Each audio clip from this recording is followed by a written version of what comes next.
4-5 बच्चे अगर कहीं पे प्रदर्शन कर देते तो देश की छवि को नुकसान पहुंच जाता है। कॉमनवेल्थ में ये सारे के सारे भाजपाई नंगे अपनी नंगई का प्रदर्शन कर रहे थे जब कॉमनवेल्थ का गेम हो रहा था, तब तो हमारे देश की छवि को नुकसान नहीं पहुंचा। हमारे देश की छवि को तो कतई नुकसान नहीं पहुंचा इनकी नंगई से। या वो जो विज था वो अपना अंबाला का जो एमएलए है और आज की डेट में मिनिस्टर है, उसकी नंगई से भी कोई देश की छवि को फर्क नहीं पहुंचा। ये जो भाजपा के नंगों से देश की छवि को फर्क नहीं पहुंचा था, ये कांग्रेस की साख थी। और आज की डेट में भाजपा की साख और नरेंद्र मोदी की साख इतनी कमजोर पड़ गई है कि 4 बच्चे प्रदर्शन करते हैं तो देश की छवि के पीछे नरेंद्र मोदी छुप जाते हैं। सच बात यह है कि नरेंद्र मोदी की छवि एक आत्मसमर्पण करने वाले, सरेंडर करने वाले नेता की बन गई है, जो डोनाल्ड ट्रंप के सामने आत्मसमर्पण किए हुए हैं और कह रहे हैं कि माई बाप आप रूस से कह रहे हो तेल खरीदना बंद, हमने बंद कर दिया। माई बाप आप कह रहे हो वेनेजुएला से तेल खरीदो, हमने खरीदना शुरू कर दिया। माई बाप आप कह रहे हो कि आपके किसानों के एक्सपोर्ट पर हम बिल्कुल भी कोई टैरिफ नहीं लगाएंगे, हमने 0% टैरिफ लगाया। माई बाप ट्रंप, अब आपने कहा है कि नहीं आपके किसान जो अमेरिका में प्रोड्यूस भेजेंगे उन पे 18% टैरिफ लगेगा, हमने वो 18% टैरिफ भी मान लिया। ये है आज की डेट में अंतरराष्ट्रीय स्तर पर। सुरेंद्र भाई आप तो ना ऐसे करते हैं चित भी मेरी पट भी मेरी, कोई गलती आप ऐसे करते हैं चित भी मेरी पट भी मेरी। वहां सुप्रीम कोर्ट ने डोनाल्ड ट्रंप के सारे टैरिफ को रद्द कर दिया, उसको भी आप अपनी जीत बता रहे हैं। टैरिफ लगा तो भी कांग्रेस पार्टी ये कह रही है कि मोदी जी गलत कर रहे हैं, वो रद्द हो गया तो भी मोदी जी गलत कर रहे हैं। अच्छा। सुरेंद्र भाई ऐसे कैसे होगा? हमारे जमाने में टैरिफ जो था वो 2.94% था। आज की डेट में डोनाल्ड ट्रंप का टैरिफ 18%। आज का उसका स्टेटमेंट सुन लो कि मेरे कहने से नरेंद्र मोदी ने रूस से तेल खरीदना बंद कर दिया। इतना छोटा पहले कभी नहीं हुआ होगा। मेरी जो सरकार है मैंने उनके ऊपर टैरिफ लगाया, नरेंद्र मोदी ने मान लिया। उनकी अदालत ने तो रद्द कर दिया लेकिन नरेंद्र मोदी ने मान लिया। आप बात समझिए, अमेरिका की अदालत आंख में आंख डाल करके वहां का जज जो है डोनाल्ड ट्रंप से बात कर रहा है और मेरा नेता, मेरा प्रधानमंत्री डोनाल्ड ट्रंप के सामने आत्मसमर्पण किए हुए। मैं अमेरिका की अदालत को ओढ़ू की बिछाऊं? मैं तो अपने प्रधानमंत्री की बात करूंगा। अच्छा ठीक है, ओके। तो लगे हाथों फिर ये भी बता दीजिए, प्रधानमंत्री आत्मसमर्पण किए लगे हाथों ये भी बता दीजिए, आप सरेंडर कर रहे हैं। बीजेपी कह रही है राहुल गांधी और कांग्रेस गद्दार हैं, देश विरोधी हैं, देशद्रोही हैं, देश की तरक्की देखी नहीं जा रही। अब आप इस नैरेटिव को कैसे काउंटर करेंगे बताइए? भैया देखो, हम काउंटर करने की जरूरत नहीं है। जनता जानती है कौन गद्दार है, किसने देश के किसानों के साथ गद्दारी करके 18% टैरिफ उनकी फसल पे लगाया है, किसने हमारे किसानों के साथ गद्दारी करके मक्के को और सोया को और तमाम सारे प्रोडक्ट्स को टैरिफ फ्री करके हिंदुस्तान में बुलवाया है। हमारे एग्रीकल्चर प्रोडक्ट की ऐसी तैसी करने के लिए, हमारे किसानों की ऐसी तैसी करने के लिए। गद्दार तो वो होता है जो देश के लोगों के साथ गद्दारी करे। नरेंद्र मोदी जी की जो यूएस ट्रेड डील है ये देश के साथ गद्दारी है। गद्दारी वो होती है जब यूएस तय करे, डोनाल्ड ट्रंप तय करे कि हम तेल कहां से खरीदेंगे। ओके, आरपी सिंह पहले इसी का जवाब दे दीजिए। आरपी सिंह जी, आज से कुछ साल पहले एक लड़का था, उसका नाम था उमर खालिद, एक देशद्रोही। उसने जब डोनाल्ड ट्रंप यहाँ पर आए थे तब उसने सीए को लेकर यहाँ पर दंगा कराया, विरोध कराया, प्रदर्शन कराया, सब कुछ किया और उसको दंगे भी भड़काए। उसने कहा था कि मेरी टाइमिंग ऐसी होगी जब यहाँ पर डोनाल्ड ट्रंप होंगे तब मैं ये सब करूंगा ताकि मैं दुनिया को मैसेज दे सकूं। एग्जैक्टली वही राहुल गांधी ने किए जो उमर खालिद ने किया था। आरपी सिंह जी काम करिए, आप तो पहले भी मेरे साथ मेरे शो पर कई बार कह चुके देशद्रोही किसी को भी कहना गलत है, आप नहीं मानते। ये बीजेपी ने अचानक गियर क्यों बदल दिया? क्यों राहुल गांधी को सीधे सीधे देशद्रोही गद्दार कह रहे हैं आप लोग? और क्या आप मानते हैं वो गद्दार हैं? आपकी नजर में उमर खालिद क्या है ये बता दीजिए, फिर हम उत्तर देता हूं। उमर खालिद क्या है? वो देश के पक्ष के हैं, वो देश के हित की बात कर रहे थे। जब वो कह रहे थे कि डोनाल्ड ट्रंप आएगा, यहाँ पे दंगे कराएंगे, यहाँ पे हम फसाद कराएंगे, तो देश के हक की बात कर रहे थे क्या उमर खालिद? ये बता दीजिए। और राहुल गांधी क्या कर रहे हैं? उसने अपने लोग भेजे, अपने घर से ट्रेन करके लोग भेजे कि जाकर आप दंगा करो, वहां जाकर फसाद करो, वहां पर किरेन रिजिजू की बात दोहरानी तो है। आरपी सिंह जी एक लाइन कहना है, बोल दीजिए राहुल गांधी गद्दार है, बोल दीजिए। मैंने तो कहा आपको मैं तो एग्जाम्पल कोट कर दे रहा हूं आपको। मैं तो आपको पैरेलल कोट कर दे रहा हूं कि उमर खालिद को आप क्या देश के हितैषी मानते हैं क्या? मैं राहुल गांधी की बात कर रहा हूं। या शर्जिल इमाम को आप देश का हितैषी मानते हैं क्या? नहीं, राहुल गांधी उसी कैटेगरी में आते हैं जो शर्जिल इमाम थे, जो उमर खालिद की कैटेगरी में, क्योंकि उमर खालिद ने भी वही सब किया था जो राहुल गांधी करा रहे हैं। तो सेकंड क्लास सुरेंद्र राजपूत, एक मिनट आपका बोलिए। तो सिखों का मान सम्मान बढ़ाया। एक चीज बहुत साफ है, आप हमें कुछ कह लीजिए आरपी सिंह जी, लेकिन देश के साथ गद्दारी मत कराइए नरेंद्र मोदी को। नरेंद्र मोदी जी देश के साथ, देश के किसानों के साथ गद्दारी कर रहे हैं, देश के मध्यम वर्गीय व्यापारियों के साथ गद्दारी कर रहे हैं। आप बताइए ना कि हमारे हितों को अमेरिका के कदमों में रख देना देशभक्ति है या देशद्रोह है? आप एक बात बता दीजिए। मैं नहीं बताऊंगा। हमारे किसान वो जो गन्ना, क्या नाम, सॉरी, जो मक्का पैदा करते हैं, कह रहे हो मक्का नहीं मंगाई जाएगी, डीडीजी। अच्छा सुरेंद्र भाई, एसआईआर पर अब सुप्रीम कोर्ट ने क्या कहा आपने देख लिया ना? नहीं, सुप्रीम कोर्ट ने तो इंडिया गठबंधन की जीत करा दी, आपके सामने है। सुप्रीम कोर्ट ने तो बता दिया आपको कि क्या नाम, election commission Bharatiya Janata party के अंडर में आकर के नाकारा हो गया है, नाकारा हो गया है। उन्होंने कहा कि साहब ये जो ए ग्रेड के अधिकारी बंगाल में ही क्यों चाहिए, इन्हें उत्तर प्रदेश में क्यों नहीं चाहिए? एक बात, क्योंकि उत्तर प्रदेश में भाजपा का शासन है, इसलिए उनको उत्तर प्रदेश में नहीं चाहिए। दूसरी नकारापन इलेक्शन कमीशन का, दूसरा नकारापन कि अब जो है इन्होंने डेट 20 फरवरी से 16 मार्च बना दी और अप्रैल में अब मतदाता सूची जारी होगी। दूसरा नकारापन, क्या इतना निकम्मा, इतना नाकारा है इलेक्शन कमीशन? मैं नहीं मान सकता मेरे अधिकारी इतने नाकारा होंगे। उनके ऊपर राजनीतिक दबाव है। अब तो आपको यकीन हो जाएगा ना सुरेंद्र भाई, अरे अब तो कह दीजिए अब सही हो जाएगी एसआईआर की प्रक्रिया, क्योंकि जज देखेंगे। अब इतना तो कह दीजिए। ऐसा हम तो इतना कहेंगे कि क्या नाम, अंधी अंधी तेरा बेटा आया कि भैया गोद में बैठे तो जानू। हम तो वो अंधे हैं कि मेरे गोद में जब मेरा बेटा बैठेगा तब मैं जानूंगा। जब सारे डिस्ट्रिक्ट जज बैठ के, सारे डिस्ट्रिक्ट जज वहां के बंगाल के बैठ के अब ये क्लेम्स ऑब्जेक्शंस वाले प्रोसेस को देखेंगे, सुपरवाइज करेंगे। अब तो आपको यकीन हो जाना चाहिए भाई। लेकिन सर आप इस चीज को जान लीजिए, इस देश के चीफ इलेक्शन कमिश्नर को अगर जरा सी भी शर्म है तो आज के आदेश के बाद उसे अपने पद पर नहीं रहना चाहिए।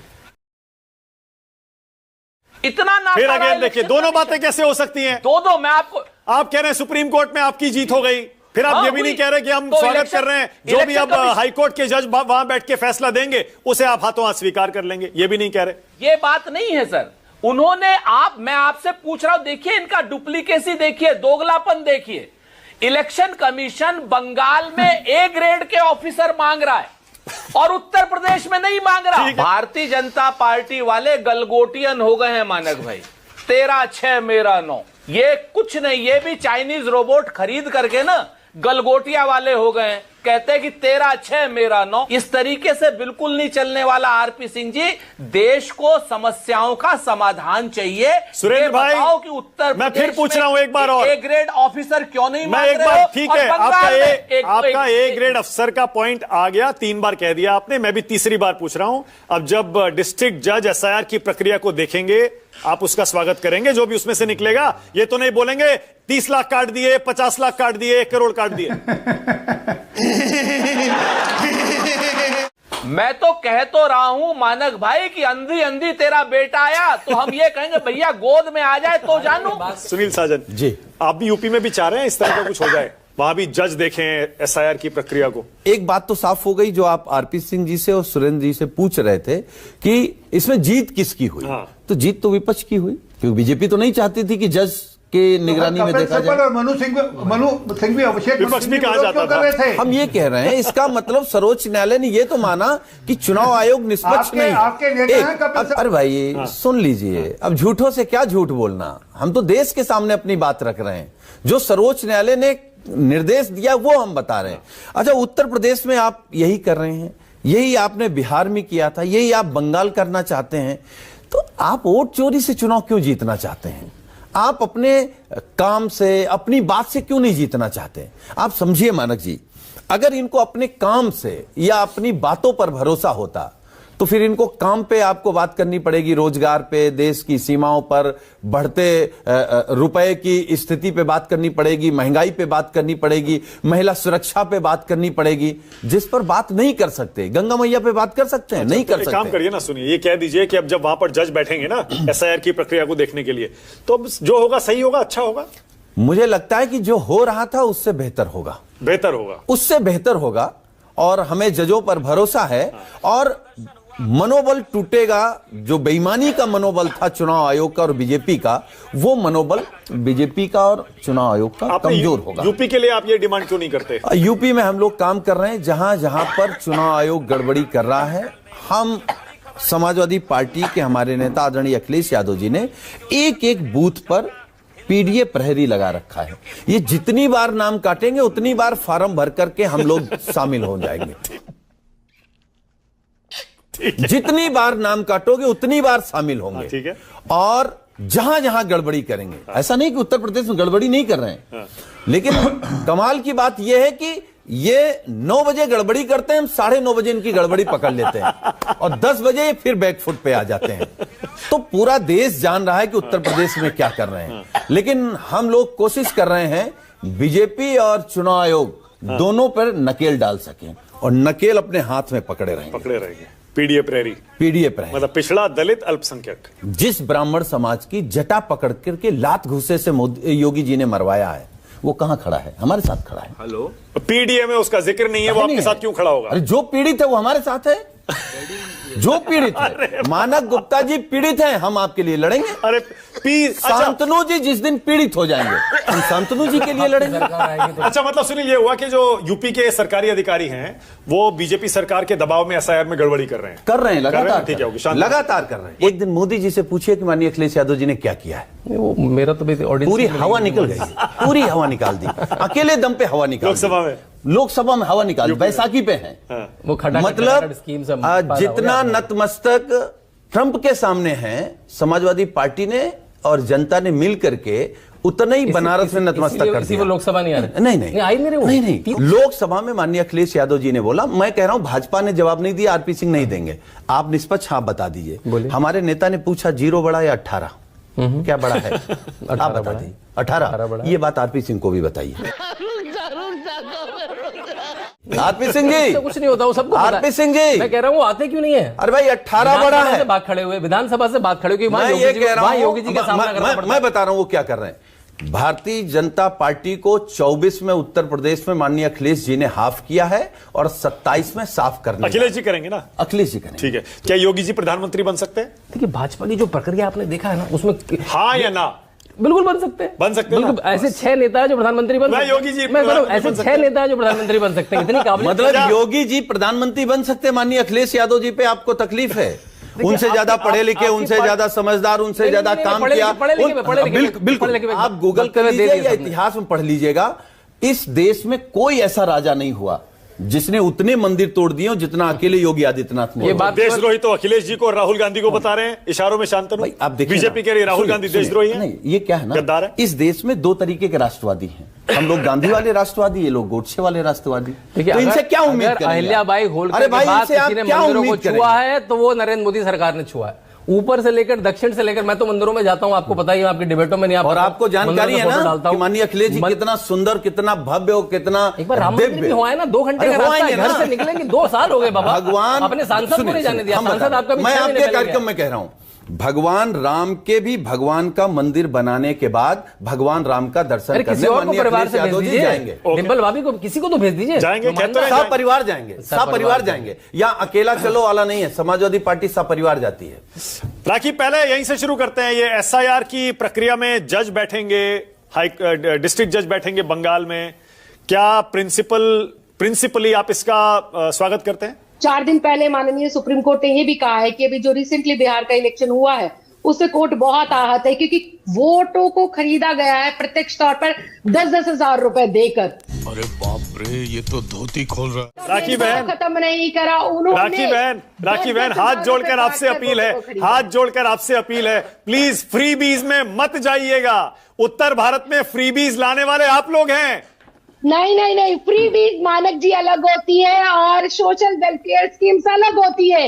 एक गरीब के बच्चे को बेहतर शिक्षा देना गलत नहीं है, एक गरीब महिला को बेहतर यातायात व्यवस्था देना गलत नहीं है। अरे कैश ट्रांसफर भी आप लोग ला रहे थे, अलग नहीं है, कैश ट्रांसफर भी तो ला रहे थे। भी नहीं, पहला 15 लाख का दावा साल 2014 में नरेंद्र मोदी जी और भारतीय जनता पार्टी ने कहा था सबके अकाउंट में 15-15 लाख रुपए आएंगे। कहाँ है? वीडियो भी आ गई कि ऐसा कभी नहीं कहा मोदी शाह जी से पूछा गया तो उन्होंने कहा कि अरे जुमला था साहब। अच्छा ठीक है राखी, जीतने के लिए ऐसा कहना पड़ता है। अच्छा मैं एक और थोड़ा सा पीछे जाइए, महाराष्ट्र के अंदर इन्होंने ही तीन महीने की एडवांस किस्तें लाड़की बहन योजना के तहत भारतीय जनता पार्टी के। अच्छा राखी, ओके मैं आपको आज के मुद्दे पर ला रहा हूँ, आज के मुद्दे पर ला रहा हूँ आपको। राहुल गांधी आज के मुद्दे पर आइए, आज के मुद्दे पर आइए।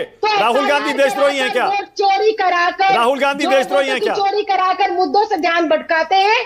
देश संविधान से चलने वाला है। ओके राखी, और आज बिल्कुल माननीय कोर्ट ने ये साफ कर दिया है कि एसआईआर के अंदर घपला हो रहा था, एसआईआर के अंदर राजनीतिक हस्तक्षेप। अच्छा ओके राखी, अब रुकिए ना राखी, बहुत दिलचस्प सवाल पूछ रहा हूँ, बहुत इंटरेस्टिंग सवाल। अधिकारियों को राखी सुन पा रही है? राखी सुन पा रही है? संजय शर्मा, संजय भाई अब जरा, अब हम डिबेट के अंत में पहुंच रहे हैं। संजय भाई थोड़ा क्लियर कर दीजिए, शुरू में मैंने कोशिश की, आपने खुल के जवाब नहीं दिया। अब जब जज बैठेंगे ना, अब जब जज बैठेंगे एसआईआर की प्रक्रिया को सुपरवाइज करने के लिए, हाँ तो कह दीजिए कि अब तो सब जो होगा आपको स्वीकार्य होगा। अरे रुकिए बाज बहादुर जी, रुकिए तनिक। देखिए, देश के संविधान के अंतर्गत कोई भी कार्रवाई तो हमें स्वीकार करनी पड़ेगी और हम करेंगे भी। और कुछ चीज हमें लगेगी तो वापस सुप्रीम कोर्ट तो खुला ही है ना, सुप्रीम कोर्ट ने दरवाजे बंद थोड़ी कर दिए हैं। ये मानक जी, सुप्रीम कोर्ट खुला है और देश का संविधान खुला है। मैं तो ये सोच रहा हूँ अब दोनों पार्टियों के बारे में, मैं दोनों पार्टियों के बारे में सोच रहा हूँ।